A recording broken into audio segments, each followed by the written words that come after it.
श्री सत्यनारायण व्रत कथा। पहला अध्याय।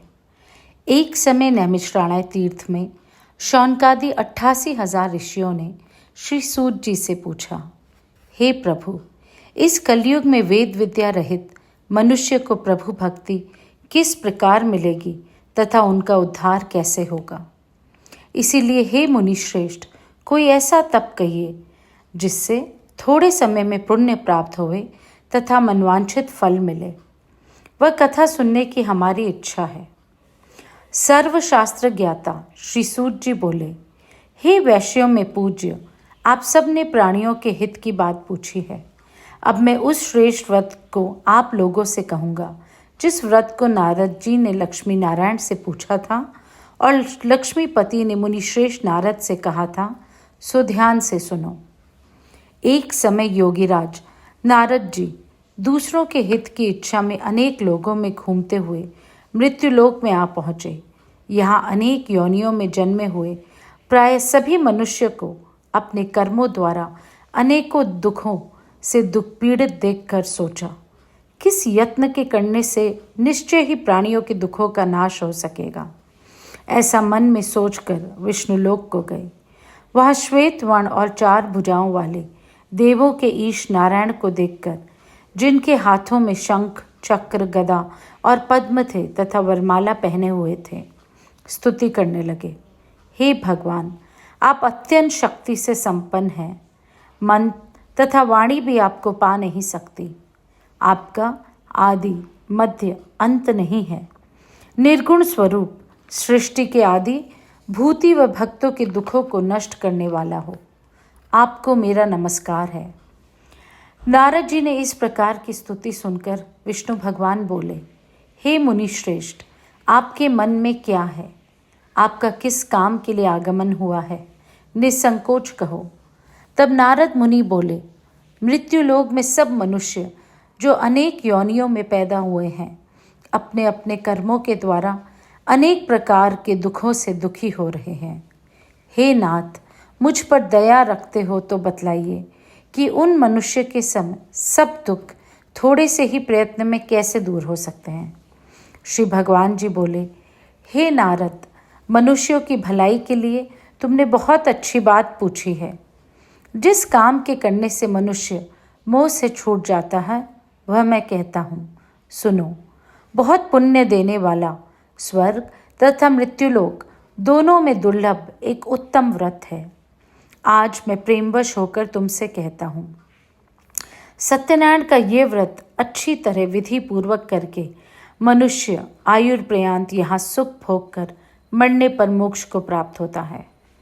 श्री भगवान के वचन सुनकर नारद मुनि बोले कि उस व्रत का फल क्या है, क्या विधान है, किसने ये व्रत किया है और किस दिन ये व्रत करना चाहिए, विस्तार से कहिए।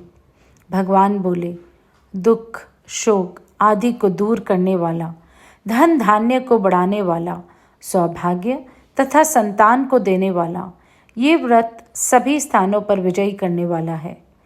भक्ति और श्रद्धा के साथ किसी भी दिन मनुष्य श्री सत्यनारायण के शाम के समय ब्राह्मणों और बंधुओं के साथ धर्मपरायण होकर पूजा करे।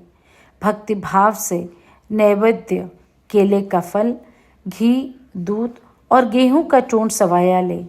गेहूं के अभाव में साठी का चूर्ण, शक्कर तथा गुड़ ले और सब भक्षण योग्य पदार्थ कर जमा करा के भगवान को अर्पण कर देवे तथा बंधुओं सहित ब्राह्मणों को भोजन करावे। पश्चात स्वयं भोजन करे। नृत्य, गीत आदि का आचरण कर सत्यनारायण भगवान का स्मरण करता हुआ समय व्यतीत करे। इस तरह व्रत करने पर मनुष्य की इच्छा निश्चय पूरी होती है। विशेषकर कली काल में भूमि का ये मोक्ष का सरल उपाय है। इति श्री सत्यनारायण प्रथम अध्याय संपूर्ण। दूसरा अध्याय।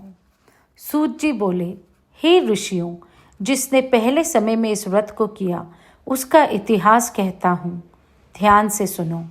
सुंदर काशीपुरी नगरी में एक अत्यंत निर्धन ब्राह्मण रहता था। वह भूख और प्यास से बेचैन हुआ नित्य पृथ्वी पर घूमता था। ब्राह्मणों से प्रेम करने वाले भगवान ने ब्राह्मण को दुखी देखकर बूढ़े ब्राह्मण का रूप धारण कर उसके पास जाकर आदर के साथ पूछा, हे विप्र, नित्य दुखी हुआ पृथ्वी पर क्यों घूमता है? हे श्रेष्ठ ब्राह्मण, ये सब मुझसे कहो, मैं सुनना चाहता हूँ। ब्राह्मण बोला, मैं निर्धन ब्राह्मण हूँ, भिक्षा के लिए पृथ्वी पर फिरता हूँ। हे भगवान, यदि आप इसका उपाय जानते हो तो कृपा कर कहो। वृद्ध ब्राह्मण बोला कि सत्यनारायण भगवान मनवांछित फल देने वाले हैं, इसीलिए हे ब्राह्मण, तू उनका पूजन कर, जिसके करने से मनुष्य सब दुखों से मुक्त होता है। ब्राह्मण को व्रत का सारा विधान बतलाकर बूढ़े ब्राह्मण का रूप धारण करने वाले सत्यनारायण भगवान अंतर्धान हो गए। जिस व्रत को वृद्ध ब्राह्मण ने बतलाया है, मैं उसको अवश्य करूँगा। ये निश्चय करने पर उसे रात में नींद भी नहीं आई। वह सवेरे उठ सत्यनारायण के व्रत का निश्चय कर भिक्षा के लिए चला गया। उस दिन उसको भिक्षा में बहुत सा धन मिला, जिससे बंधुओं बांधवों के साथ उसने सत्यनारायण का व्रत किया। इसके करने से वह ब्राह्मण सब दुखों से छूटकर अनेक प्रकार की संपत्तियों से युक्त हुआ। उस समय वह ब्राह्मण हर मास व्रत करने लगा। इस तरह सत्यनारायण भगवान के व्रत को जो करेगा वह सब पापों से छूटकर मोक्ष को प्राप्त होगा। आगे जो पृथ्वी पर सत्यनारायण व्रत करेगा वह मनुष्य सब दुखों से छूट जाएगा। इस तरह नारद जी के नारायण का कहा हुआ ये व्रत मैंने तुमसे कहा। हे विप्रों, मैं अब और क्या कहूँ? ऋषि बोले, हे मुनीश्वर, संसार में इस ब्राह्मण से सुनकर किस किस ने इस व्रत को किया, हम सब सुनना चाहते हैं, इसीलिए हमारे मन में श्रद्धा है। सूत जी बोले, हे मुनियों, जिस जिसने इस व्रत को किया वह सब सुनो। एक समय ब्राह्मण धन और ऐश्वर्य के अनुसार बंधु बांधवों के साथ व्रत करने को तैयार हुआ। उसी समय एक लकड़ी बेचने वाला बूढ़ा आदमी आया और बाहर लकड़ियों को रखकर ब्राह्मण के मकान में गया। प्यास से दुखी लकड़हारा उनको व्रत करते देखकर ब्राह्मण को नमस्कार कर कहने लगा, आप ये क्या कर रहे हैं और इसके करने से क्या फल मिलता है? कृपा करके मुझे कहो। ब्राह्मण ने कहा, सब मनोकामनाओं को पूरे करने वाला ये सत्यनारायण भगवान का व्रत है। इसी की कृपा से मेरे यहाँ धन धान्य आदि की वृद्धि हुई है। ब्राह्मण से इस व्रत के बारे में जानकर लकड़हारा बहुत प्रसन्न हुआ। चरणामृत ले और प्रसाद खाने के बाद अपने घर को गया। लकड़हारे ने अपने मन में इस प्रकार का संकल्प किया कि आज ग्राम में लकड़ी बेचने से जो धन मिलेगा उसी से सत्यनारायण देव का उत्तम व्रत करूँगा। ये मन में विचार कर बूढ़ा आदमी लकड़ियाँ अपने सर पे रखकर जिस नगर में धनवान लोग रहते हैं ऐसे सुंदर नगर में गया। उस रोज वहाँ उसे उन लकड़ियों का दाम पहले से चौगुना मिला। तब वह बूढ़ा लकड़हारा दाम ले अति प्रसन्न होकर पक्के केले की फली, शक्कर, घी, दूध, दही और गेहूं का चून इत्यादि सत्यनारायण भगवान के व्रत की कुल सामग्रियों को लेकर अपने घर गया। फिर उसने अपने भाइयों को बुलाकर विधि के साथ भगवान जी का पूजन एवं व्रत किया। उस व्रत के प्रभाव में बूढ़ा लकड़हारा धन, पुत्र आदि से युक्त हुआ संसार के समक सुख भोगकर वैकुंठ को चला गया। इति श्री सत्यनारायण द्वितीय अध्याय संपूर्ण। बोलो श्री सत्यनारायण स्वामी की जय। तीसरा अध्याय। सूत जी बोले, हे श्रेष्ठ मुनियों, अब आगे की कथा कहता हूँ, सुनो। पहले समय में उल्कामुक नाम का एक बुद्धिमान राजा था। वह सत्यवक्ता और जितेंद्रिय था। प्रतिदिन देव स्थानों पर जाता तथा गरीबों को धन देकर उनके कष्ट को दूर करता था। उसकी पत्नी कमल के समान मुख वाली और सती साध्वी थी। भद्रशिला नदी के तट पर दोनों ने श्री सत्यनारायण का व्रत किया। उस समय वहाँ एक साधु वैश्य आया। उसके पास व्यापार के लिए बहुत सा धन था। वह नाव को किनारे पर ठहराकर राजा के पास आ गया और राजा को व्रत करते हुए देखकर विनय के साथ पूछने लगा, हे राजन, भक्तियुत चित्त से आप क्या कर रहे हैं? मेरे सुनने की इच्छा है, सो आप मुझे बताइए। राजा बोला, हे साधु, अपने बंधु बांधवों के साथ पुत्रादि प्राप्ति के लिए महाशक्तिवान सत्यनारायण भगवान का व्रत व पूजन किया जा रहा है। राजा के वचन सुनकर साधु आदर से बोला, हे राजन, मुझसे भी इस सब का विधान कहो। मैं भी आपके कथानुसार इस व्रत को करूँगा। मेरे भी कोई संतान नहीं है और इससे निश्चय ही होगी। राजा ने सब विधान सुन व्यापार से निवृत्त हो वह आनंद के साथ घर गया। साधु ने अपनी स्त्री से संतान देने वाले उस व्रत का समाचार सुनाया और कहा कि जब मेरे संतान होगी तब मैं भी इस व्रत को करूँगा। साधु ने ऐसे वचन अपनी स्त्री लीलावती से कहे। एक दिन उसकी स्त्री लीलावती पति के साथ आनंदित हो सांसारिक धर्म में प्रवृत्त होकर सत्यनारायण भगवान की कृपा से गर्भवती हो गई तथा 10वें महीने में उसके एक सुंदर कन्या का जन्म हुआ। दिनों दिन वह इस तरह बढ़ने लगी जैसे शुक्ल पक्ष का चंद्रमा बढ़ता है। कन्या का नाम कलावती रखा गया। तब लीलावती ने मीठे शब्दों में अपने पति से कहा, जो आपने संकल्प किया था कि भगवान का व्रत करूँगा, अब आप उसे करिए। साधु बोला, हे प्रिय, इसके विवाह पर करूँगा। इस प्रकार अपनी पत्नी को आश्वासन दे वह नगर को गया। कलावती पितृगृह में वृद्धि को प्राप्त हो गई। साधु ने जब नगर में सखियों के साथ अपनी पुत्री को देखा तो तुरंत दूत बुलाकर कहा कि पुत्री के वास्ते कोई सुयोग्य वर देख कर लाओ। साधु की आज्ञा पाकर दूत कंचन नगर पहुंचा और वहां पर बड़ी खोज देखभाल कर लड़की के लिए सुयोग्य वाणिक पुत्र को ले आया। उस सुयोग्य लड़के को देखकर साधु ने अपनी बंधुओं बांधवों सहित प्रश्नचित्त अपनी पुत्री का विवाह उसके साथ कर दिया। किंतु दुर्भाग्य से विवाह के समय भी उस व्रत को करना भूल गया। तब श्री भगवान क्रोधित हो गए और श्राप दिया कि तुम्हें दारुण दुख प्राप्त होगा। अपने कार्य में कुशल साधु बनिया जामाता सहित समुद्र के समीप स्थित रत्नपुर नगर में गया। वहाँ दोनों ससुर जमाई चंद्रकेतु राजा के उस नगर में व्यापार करने लगे। एक रोज भगवान सत्यनारायण की माया से प्रेरित कोई चोर राजा का धन चुराकर भागा जा रहा था, किंतु राजा के दूतों को आता देखकर चोर ने घबराकर भागते हुए राजा के धन को वहीं चुपचाप रख दिया जहां वो ससुर जमाई ठहरे हुए थे। तब दूतों ने उस साधु वैश्य के पास जा राजा के धन को रख दिया तो वे दोनों को बांध कर ले गए और प्रसन्नता से दौड़ते हुए राजा के समीप जाकर बोले, ये 2 चोर हम पकड़ लाए हैं, आप देख कर आज्ञा दें। तब राजा की आज्ञा पाकर उन्हें कठोर कारावास में डाल दिया गया। उनका सब धन छीन लिया। सत्यनारायण भगवान के श्राप द्वारा उनकी पत्नी भी घर में बहुत दुखी हुई। घर पर जो धन रखा था चोर चुरा कर ले गए। शारीरिक व मानसिक पीड़ा तथा भूख प्यास से अति दुखित हो अन्न की चिंता में कलावती एक ब्राह्मण के घर गई। वहाँ उसने सत्यनारायण भगवान का व्रत होते देखा। फिर कथा सुनी तथा प्रसाद ग्रहण कर रात को घर आई। माता ने कलावती से कहा, हे पुत्री, अब तक कहाँ रही व तेरे मन में क्या है?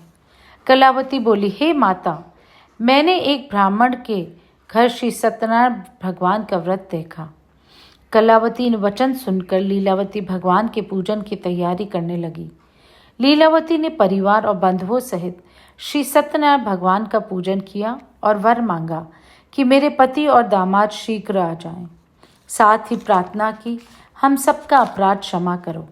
सत्यनारायण भगवान की इस व्रत से संतुष्ट हो गए और राजा चंद्रकेतु को स्वप्न में दर्शन देकर कहा, हे राजन, दोनों वैश्यों को प्रातः ही छोड़ दो। उनका सब धन जो तुमने ग्रहण किया है दे दो, नहीं तो मैं तेरा धन राज्य पुत्रादि सब नष्ट कर दूंगा। राजा ने ऐसे वचन कहकर भगवान अंतर्धान हो गए।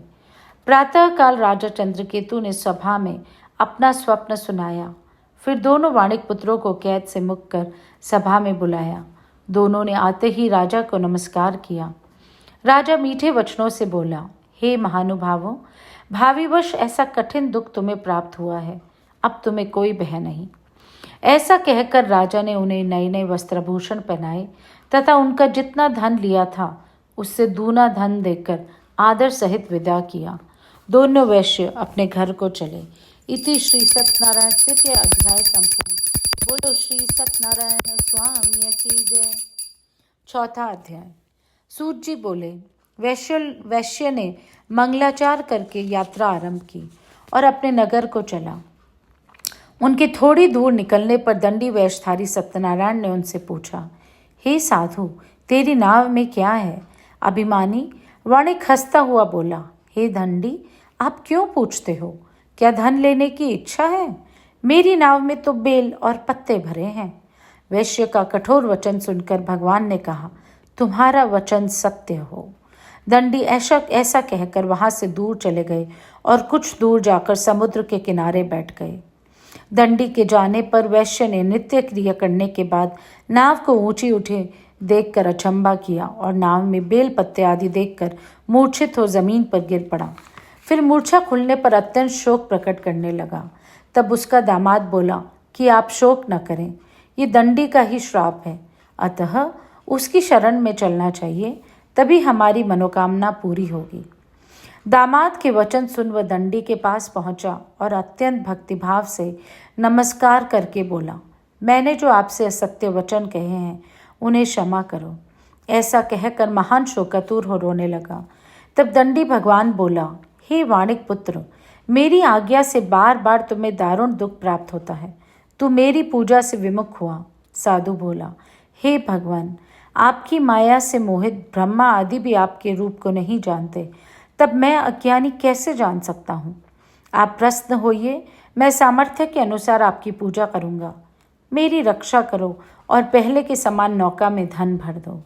उसके भक्तियुक्त वचन सुनकर भगवान प्रसन्न होकर उसकी इच्छानुसार वर देकर अंतर्धान हो गए। तब उन्होंने नाव पर आकर देखा कि नाव धन से परिपूर्ण है।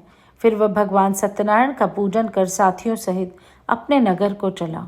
अब अपने नगर के निकट पहुंचा, तब दूत को घर भेजा।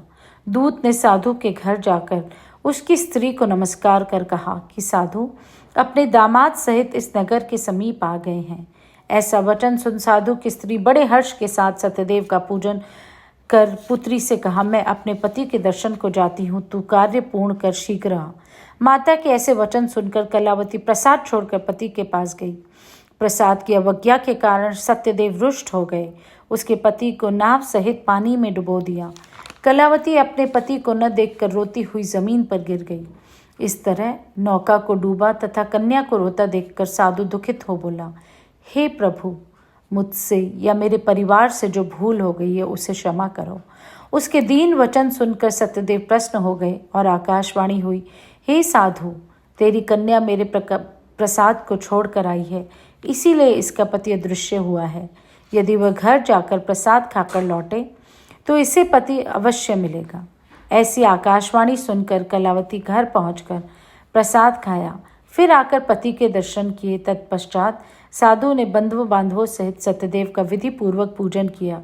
उस दिन से वह पूर्णिमा को सत्यनारायण का पूजन करने लगा। फिर इस लोक को सुख भोग कर अंत में स्वर्गलोक को गया। इति श्री सत्यनारायण चतुर्थ अध्याय संपूर्ण। बोलो श्री सत्यनारायण स्वामी की जय। पांचवा अध्याय।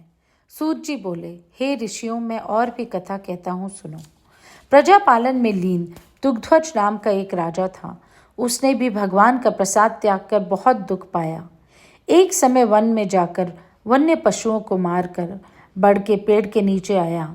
वहां उसने ग्वालों को भक्तिभाव से बांधवों सहित सत्यनारायण जी का पूजन करते देखा। राजा देखकर भी अभिमानवश न वहां गया न नमस्कार ही किया। जब ग्वालों ने भगवान का प्रसाद उसके सामने रखा तो वह प्रसाद को त्याग कर अपने सुंदर नगरी को चला। वहीं उसने अपना सब कुछ नष्ट पाया तो वह जान गया कि ये सब भगवान ने किया है। जब वह विश्वास कर ग्वालों के समीप गया, विधि पूर्वक पूजन कर प्रसाद खाया तो सत्यदेव की कृपा से जैसा था वैसा ही हो गया। फिर दीर्घ काल तक सुख भोग कर मरने पर मोक्ष स्वर्गलोक को गया। जो मनुष्य इस परम दुर्लभ व्रत को करेगा भगवान की कृपा से उसे धन धान्य की प्राप्ति होगी। निर्धन धनी और बंदी बंधन से मुक्त होकर निर्भय हो जाता है। संतानहीनों को संतान प्राप्ति होती है और सब मनोरथ पूर्ण होकर अंत में वैकुंठ धाम को जाता है। जिन्होंने पहले इस व्रत को किया, अब उनके दूसरे जन्म की व्रत कथा कहता हूँ। व्रत शतानंद ब्राह्मण ने सुदामा का जन्म लेकर मोक्ष को पाया। उल्कामुख नाम का राजा दशरथ होकर वैकुंठ को प्राप्त हुआ। साधु नाम के वैश्य ने मोरध्वज बनकर अपने पुत्र को आरे से चीरकर मोक्ष को प्राप्त किया। महाराज दुग्ध्वज ने स्वयंभू होकर भगवान में भक्ति कर्म कर मोक्ष को प्राप्त किया। इति श्री सत्यनारायण पंचम अध्याय संपूर्ण। बोलो श्री सत्यनारायण स्वामी की जय।